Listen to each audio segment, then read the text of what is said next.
A new wave of Iranian strikes triggered alarms across Israeli and occupied Palestinian territories.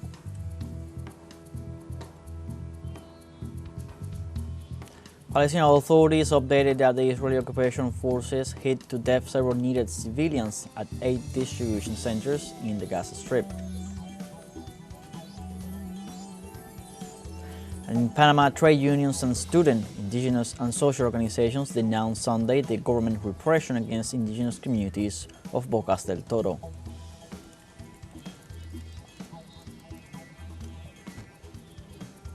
Hello, welcome from the South. I'm Luis Alberto Matos from the teleSUR studios in Havana, Cuba. We begin with the news. Stay with us.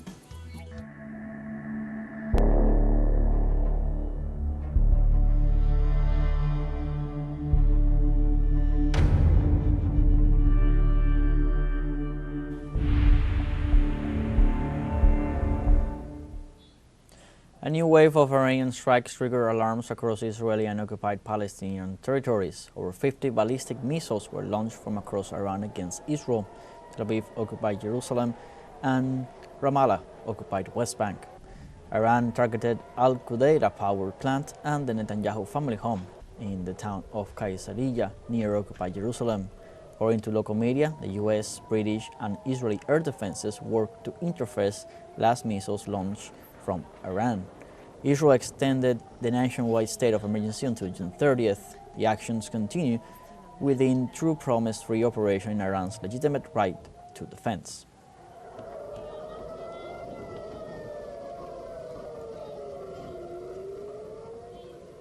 And the Iranian Foreign Minister Abbas Araghchi ensured that the nation was not willing to expand the conflict in the region. In this regard, the diplomat noted they would not plan all neighboring countries enter the war escalation with Israel. Likewise, the minister highlighted the Zionist regime boycotted the progress made in diplomatic relations with the U.S.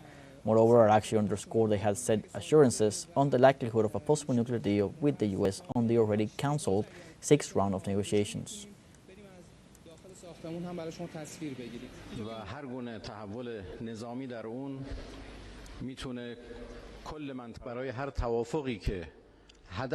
We are ready for any agreement whose aim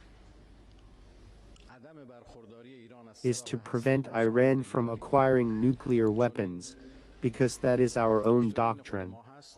It is our own belief that nuclear weapons are forbidden and prohibited.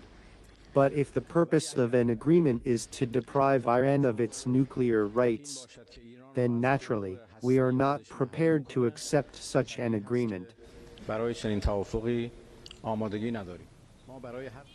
The Iranian foreign minister further accused Trump administration of collaborating with Israel in the recent attacks on the Islamic Republic.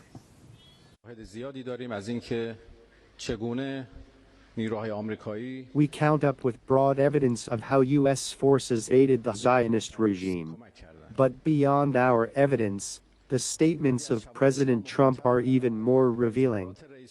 On his tweets yesterday and on his interviews, where he openly expressed his support, he clearly asserted that such an operation would not have been possible without U.S. equipment and that further steps would be taken. Therefore, from our perspective, the United States is complicit in these attacks and must hold responsibility. And Israeli forces strike civilian areas of the Iranian capital of Tehran again as part of their Zionist campaign against regional countries. According to reports, the Israeli attacks were carried out against North Tehran, a region with more than 15 million inhabitants. In this regard, the Iranian air defense activated systems to intercept the Zionist drones and guarantee the safety of the population. The attacks targeted several strategic areas in Iran, including Mehrabad Airport, one of the main airports in the Persian country.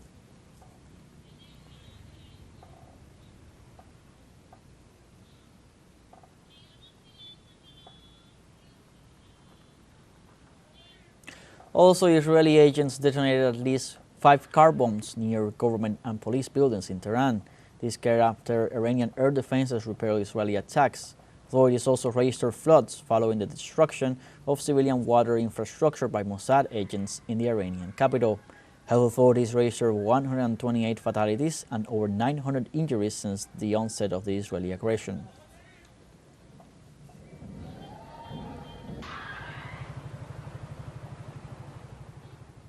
And Iran announced Sunday it had shot down 44 Israeli drones and small planes in the border area during the past 48 hours. According to the Border Guard Command, several aircraft belonging to the Zionist entity were detected and successfully neutralized thanks to the preparation and surveillance work of the border units.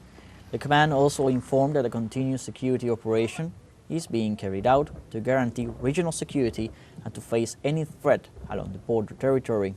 The operations are in response to the recent Israeli incursions into Iranian territory, which were aimed at destroying nuclear and military installations.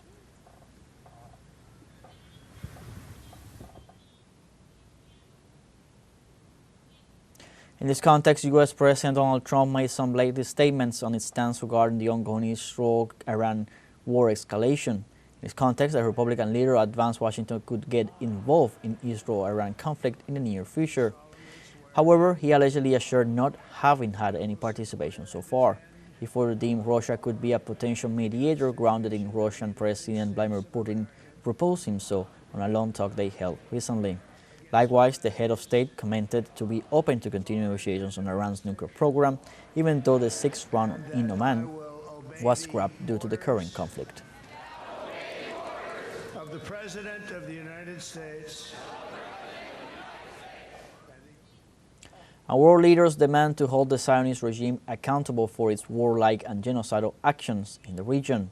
Iranian President Masoud Pezeshkian made key calls with leaders of several countries, reaffirming Iran's right to legitimate defense after the Israeli attacks and criticizing the pressure policy of the United States and its partners towards the country. The presidents of Qatar, Turkey, France, and the Prime Minister of Saudi Arabia expressed their support for Iran's defense and condemned the Israeli attacks, asserting that the Zionist regime only seeks to divert attention from the crimes committed in the Gaza Strip.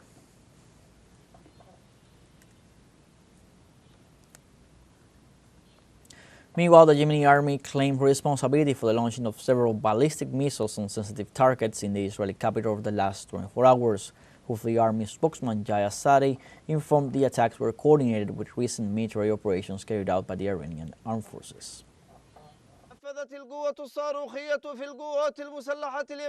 The missile force of the Yemeni armed forces carried out a military operation targeting sensitive Israeli enemy targets in the occupied area of Jaffa using a number of Palestine-to hypersonic ballistic missiles at various times over the past 24 hours. This operation was coordinated with the operations carried out by the Iranian military against the criminal Israeli enemy.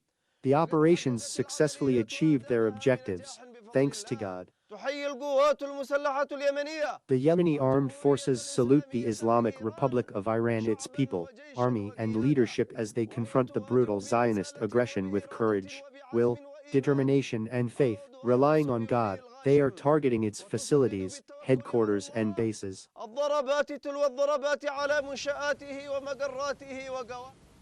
The government of Iraq expressed Sunday its support to Iran's response to the Israeli attacks against the Persian nation's nuclear facilities.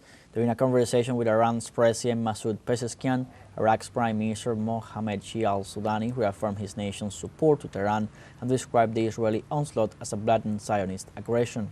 The Iraqi leader also stressed Baghdad's commitment to the security and stability of the region and to preventing the conflict from escalating.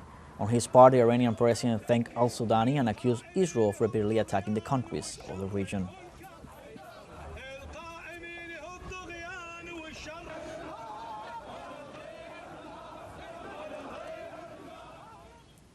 In other topics, Palestinian authorities updated that the Israeli occupation forces hit to death several needed civilians at the 8 distribution centers in the Gaza Strip.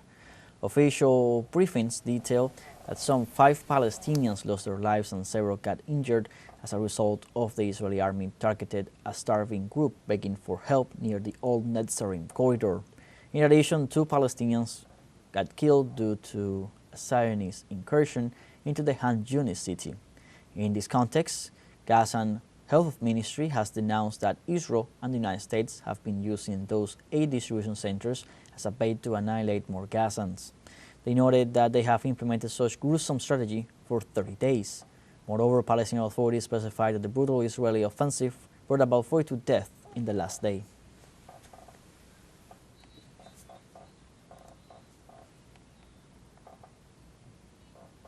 Also in Palestine, Israeli occupation forces detained 17 Palestinians during a series of raids in the occupied West Bank. According to local security sources, 9 citizens were arrested in the province of Nablus after the Zionist army raided several residential buildings. Likewise, 8 people were also reportedly arrested in the districts of Tulkarem and Bethlehem amid the Israeli regime's raid and destruction of several homes and business premises. These raids perpetrated by the occupation forces are carried out almost daily, mainly during the night hours, where many Palestinians end up being arbitrarily detained.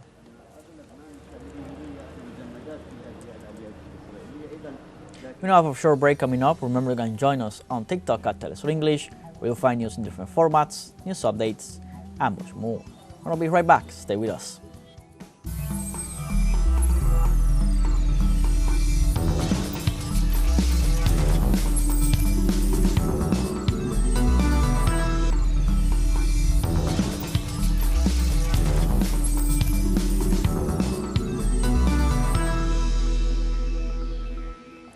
Welcome back.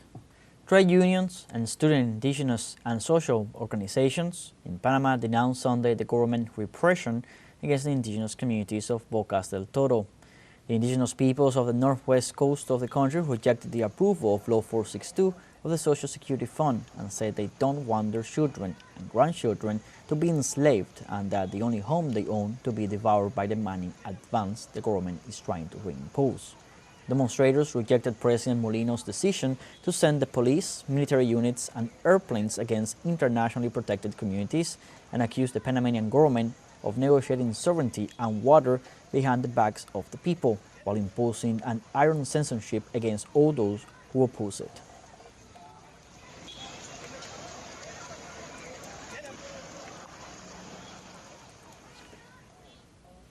More than 250 mayors from all the provinces of Argentina gathered to express their rejection of former President Cristina Fernández de Kirchner's conviction.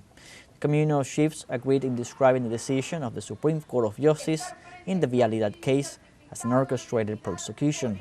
The leaders committed themselves to organize during the weekend multiple territorial meetings to ensure a massive participation in the mobilizations called for next June 18th. Demonstrations in support of the former president are multiplying in different parts of the national territory, demonstrating a support that transcends the weather adversities.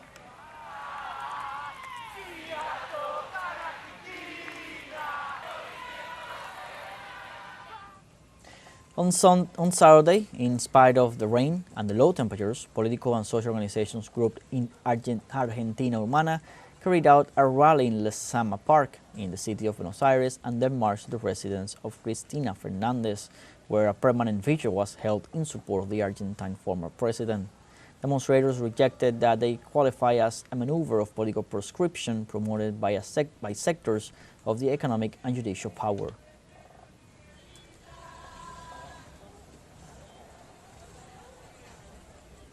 News in Chile, social movements paid tribute to revolutionary leader Ernesto Che Guevara on his 97th birthday in conjunction with commemorative activities by Chilean writers.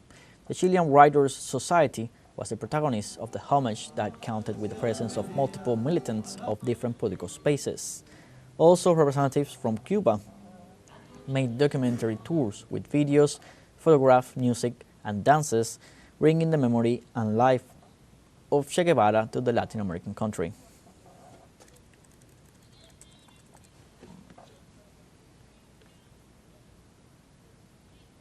And on the Brazil-Caribbean Summit held Saturday in Brasilia, President Luis Inácio da Silva condemned the global indifference to Haitian crisis.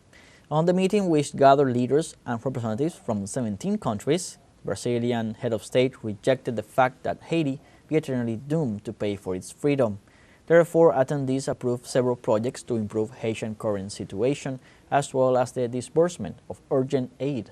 Furthermore, participants urged to help rebuild Haiti and facilitate a credible democratic process. In the summit context, they further tackle main concerning regional issues as climate change, food security, and energy connectivity.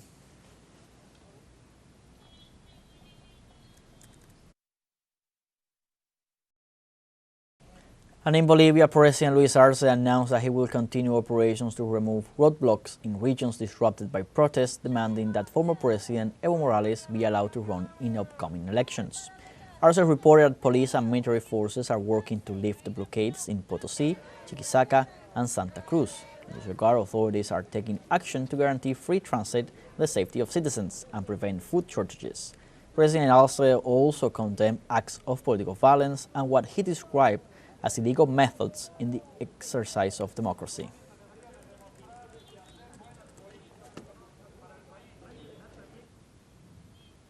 We now have our second and final short break coming up. Before we invite you to visit our Facebook page at teleSUR English, there you'll be able to watch our top stories, special live coverage, and much more.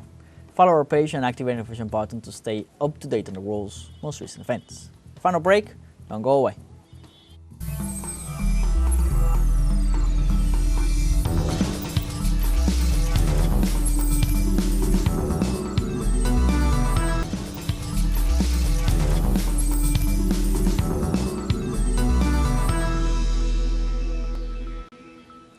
Welcome back.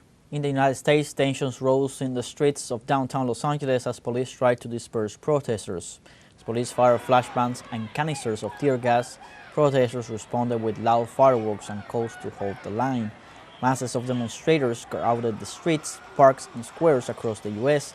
on Saturday to protest President Donald Trump, marching through downtowns and small towns, carrying anti-authoritarian chants mixed with support for protecting democracy and immigrant rights. Confrontations were isolated, however police used tear gas and crowd control munitions to clear out protesters in Los Angeles, where protests over federal immigration enforcement raids erupted a week earlier and sparked demonstrations across the country.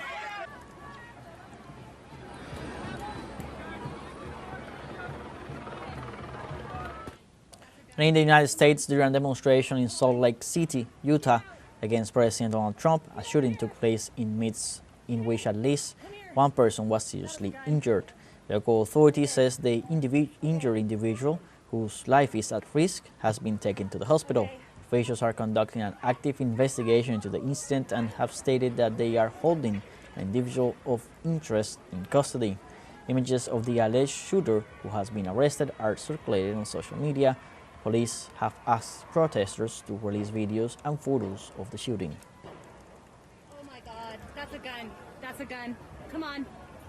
Come on. Get out. Get over here. Jay. Meanwhile, in Puerto Rico, citizens joined the protest against the immigration policies carried out by U.S. President Donald Trump, while rejecting the raids carried out by the Immigration and Customs Control Service. Hundreds of people gathering Old San Juan, being part of the mobilizations that are taking place in different cities of the United States. Some of the demonstrators took the opportunity to denounce the collaboration of the Puerto Rican government with the U.S. government, handing over information of migrants to facilitate the detention and deportation processes. The activists present at the protest called to confront Trump measures and the Immigration and Customs Control Service, who have carried out at least 568 detentions linked to immigration status.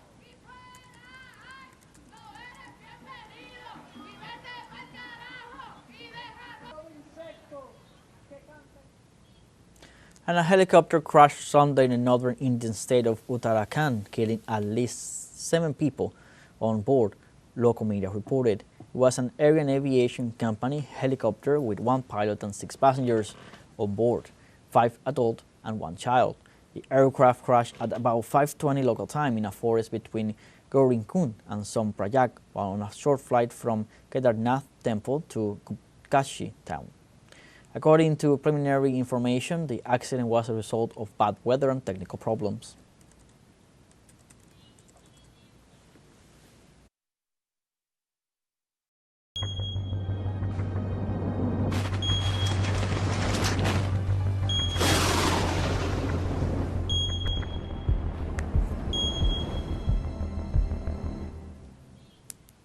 The National Hydrometeorological Forecast Center of Vietnam reported that at least 5 provinces could be affected by floods and landslides caused by Typhoon Wutip. The meteorological agency warned the population to be on the lookout for potential disaster risks, as rain is expected over the weekend. It also pointed out that flash floods and landslides could negatively impact the environment and endanger lives. Meanwhile, the Ministry of Agriculture and the Environment has stated that it will monitor the rainfall to prevent and minimize damage.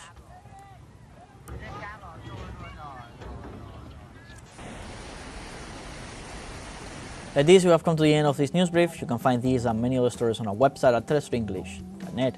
So join us on social media, Facebook, X, Instagram, Telegram, and TikTok. For TeleSUR English, I'm Luis Alberto Matos. Thank you for watching.